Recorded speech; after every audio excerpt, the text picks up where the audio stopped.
પસાર થાય છે? નહીં સર.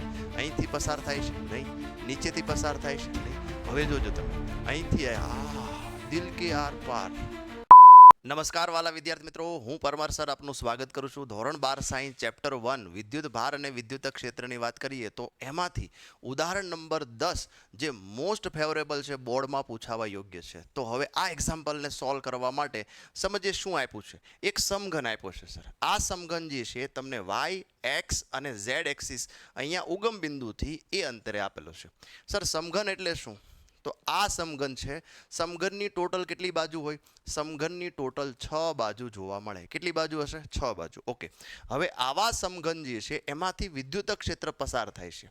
તો વિદ્યુત ક્ષેત્ર તમને આપેલું છે એક્સ ઘટક, વાય ઘટક અને ઝેડ ઘટક. તો તમને ખબર છે કે વાય અને ઝેડ તો 0 આપ્યું છે. એનો મતલબ વિદ્યુત ક્ષેત્ર કયું હશે? તો કે વિદ્યુત ક્ષેત્ર જે છે એ પોઝિટિવ એક્સ એક્સિસ ઉપર છે. આ આકૃતિ દોરીએ તો પોઝિટિવ એક્સિસ એટલે શું થાય? તો કે વિદ્યુત ક્ષેત્ર આ રીતે આપેલું છે, ધન એક્સ દિશામાં. વિદ્યુત ક્ષેત્ર ધન એક્સ દિશામાં આપેલું છે. તો પ્રશ્ન એ થાય કે અહીંયા આપેલો સમઘન જે છે એમાંથી કઈ સરફેસમાંથી વિદ્યુત ક્ષેત્ર રેખાઓ પસાર થાય છે? કઈ સરફેસમાંથી વિદ્યુત ક્ષેત્ર રેખાઓ પસાર થાય છે? તો ચલો પ્રેક્ટિકલી સમજીએ કે મારી પાસે આ સમઘન છે. આ સમઘનમાંથી આ વિદ્યુત ક્ષેત્ર રેખાઓ જે છે એ પસાર થાય છે. તો જો જોઈએ, અહીંથી પસાર થઈ? નહીં સર, ન થઈ. અહીંયા ઉપરથી પસાર થાય છે? ના સર. અહીંયા પાછળથી પસાર થાય છે? નહીં. પસાર થવું એટલે હું દિલ કે આર પાર નીકળી જાય અને પસાર થવું કહેવાય. અહીંથી પસાર થાય છે? નહીં સર. અહીંથી પસાર થાય છે? નહીં. નીચેથી પસાર થાય છે? નહીં. હવે જોજો તમે, અહીંથી દિલ કે આર પાર. તો એનો મતલબ કે આ બે જ સપાટી એવી છે, બરાબર છે, આ બાજુની સપાટી અને આ બાજુની સપાટી. એનો મતલબ આ લેફ્ટ સાઈડ અને રાઈટ સાઈડ, આ બે જ સપાટી એવી છે કે જેમાંથી વિદ્યુત ક્ષેત્ર રેખાઓ પસાર થાય છે. તો હવે આ બે સપાટીની વાત કરીશું. કઈ કઈ? તો કે સર આ જે છે આ સપાટી અને બીજી કઈ સપાટી? તો કે બીજી આ સપાટી. આ બે જ સપાટીમાંથી આપેલ વિદ્યુત ક્ષેત્ર રેખાઓ પસાર થઈ રહી છે. ઓકે. તો જો સપાટી ભણ્યા હોય, હા, તો સપાટીમાંથી પહેલા આપણે એરિયા સદિશ નક્કી કરો કે ભાઈ એરિયા સદિશ કયો હશે? એરિયા સદિશ. તો અહીંયા આ સપાટીનો ક્ષેત્ર સદિશ, એરિયા સદિશ જે છે એ કયો છે? તો કે બહારની સાઈડ. સેમ અહીંયા પણ આ સપાટીનો ક્ષેત્ર સદિશ ક્યાં હોય? તો કે સર બહારની સાઈડ હોય. હંમેશા ક્ષેત્ર સદિશ કેવો હોય? સપાટીને લંબ હોય. સપાટીને કેવો હશે? લંબ. ઓકે. બીજું સ્ટેપ શું? તો કે અહીંયા આગળ વિદ્યુત ક્ષેત્ર કઈ દિશામાં છે? તો કે વિદ્યુત ક્ષેત્ર તો હમણાં જ નક્કી કર્યું સર, ધન એક્સ દિશામાં છે. અહીંયા આગળ વિદ્યુત ક્ષેત્ર કઈ દિશામાં છે? સર એ તો ધન એક્સ દિશામાં જ છે. આ જ રીતે છે. તો હવે જો અહીંયા આ જ સપાટી જે છે એને આપણે રાઈટ સપાટી કીધી, આ સપાટીને આપણે લેફ્ટ સપાટી કીધી. તો રાઈટ સાઈડ થીટા જે છે એ કેટલો મળે? તો કે બંને વિદ્યુત ક્ષેત્ર અને ક્ષેત્ર સદિશ જે છે બંને એક જ દિશામાં હોવાથી થીટા 0 થઈ ગયું. અહીંયા આગળ તો કે એરિયા અને વિદ્યુત ક્ષેત્ર બંને ઓપોઝિટ ડિરેક્શનમાં છે સાહેબ. તો અહીંયા આગળ આવા કેસમાં થીટા 180 થઈ ગયો. ચલો આટલું ક્લિયર થયું. હવે બીજું સ્ટેપ કે આ સપાટી જે દેખાય લેફ્ટ સપાટી, લેફ્ટ સપાટી ઉગમ બિંદુથી કેટલી દૂર છે? લેફ્ટ સપાટી ઉગમ બિંદુથી કેટલી દૂર છે? તો કે સર એ દૂર છે. ચલો લખતા જઈએ. હવે અહીંયા લખીએ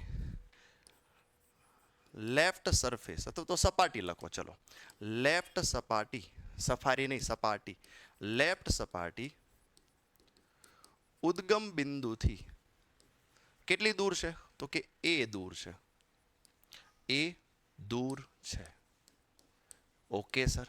અને પછી આપણે લખીએ રાઈટ સાઈડ. ચલો ચેક કરીને કયો જોઈએ.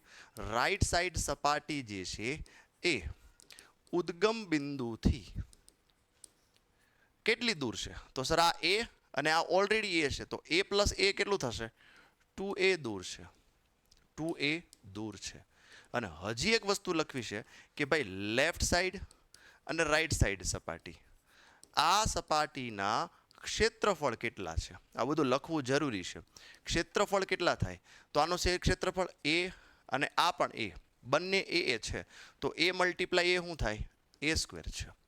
ચલો આટલું સમજાઈ ગયું? હા. હવે આપણે શું જોઈએ છે? તો કે આ ઘનમાંથી ફ્લક્સની ગણતરી કરો.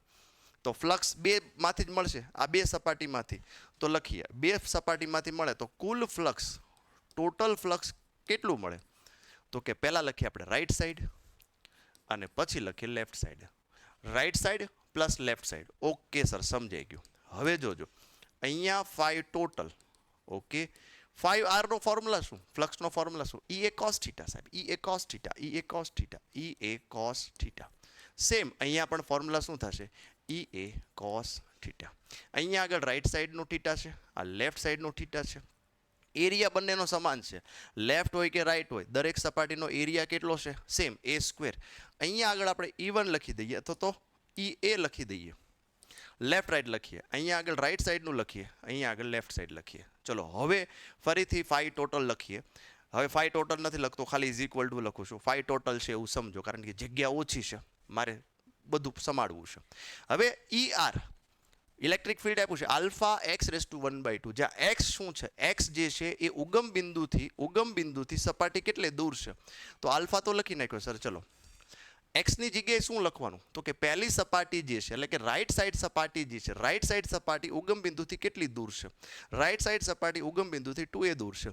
તો x ની જગ્યાએ હું લખશો 2a લખશો, બાકી જે છે તે કોઈ ફેરફાર નહીં. અને cos અહીંયા થીટા કેટલો છે રાઈટ સાઈડનો, તો કે cos 0.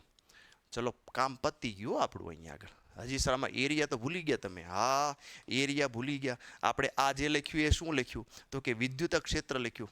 એરિયા એટલે શું, તો લખ્યું છે લાઈટ રાઈટ સાઈડ હોય કે લેફ્ટ સાઈડ હોય, ક્ષેત્રફળ કેટલું થાય, એરિયા સ્ક્વેર. અને હવે તમારે cos 0 લખવાનું. ચલો cos 0 ફરીથી સમજાવું. આ જે દેખાય છે આટલું, એ શું છે, વિદ્યુત ક્ષેત્ર છે.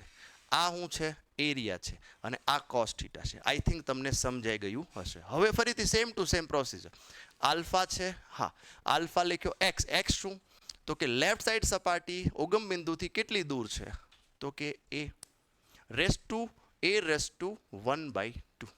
એરિયા કેટલો, તો કે એરિયા તો a સ્ક્વેર જ આવશે સર. એરિયા કેટલો થશે, a સ્ક્વેર. અને અહીંયા લખવાનું cos 180.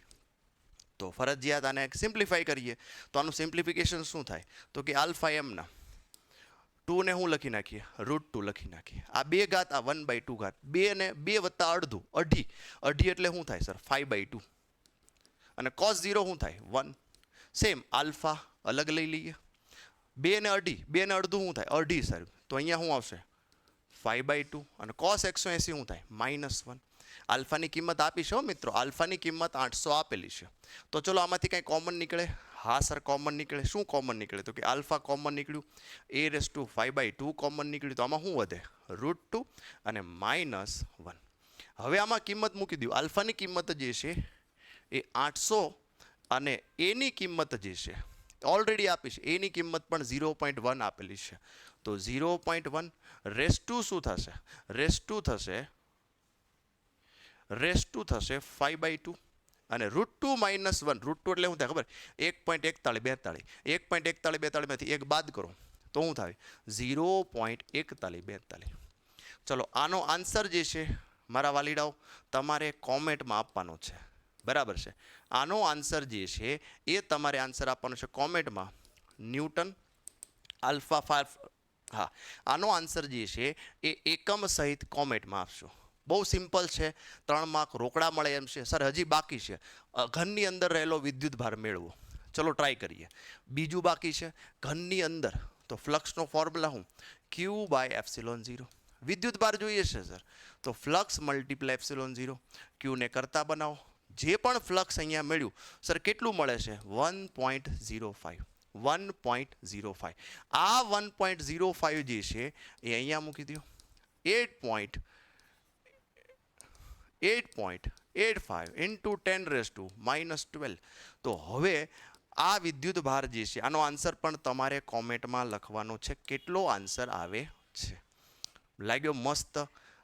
આવા નવા લેક્ચર જોવા માટે યુટ્યુબની અંદર સર્ચ કરો NB પરમાર સર, અને આ લેક્ચરને લાઇક કરી જરૂરથી તમારા મિત્રોને શેર કરો, સબસ્ક્રાઇબ કરી રાખજો. આવા જ લેક્ચર જે છે આપણી ચેનલ ઉપર આવતા જ રહેશે. ફરી મળીએ નવા લેક્ચર સાથે. રજા લઈએ.